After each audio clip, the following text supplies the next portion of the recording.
Hey, Fantasy Football Cat here, and I've got some interesting strategies for you on playing the waiver wire. Now, first off, you want to make sure you're filling your team to the maximum roster size limit.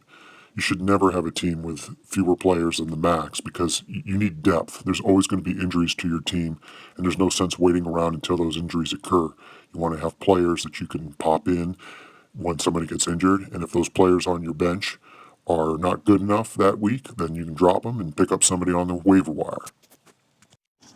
Now, if the waivers for your fantasy league use the blind bid system, then here's a strategy that you want to use. Always pick an odd number for the bid that you're going to put in to get the player you want.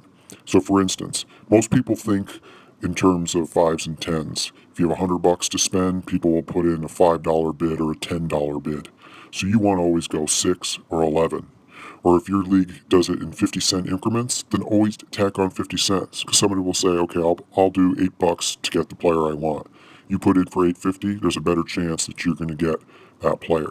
So if you're in a blind bidding waiver wire system, always use a strange number that's a little bit more than what an average person might put in for, and there's a greater chance you'll get the player you want.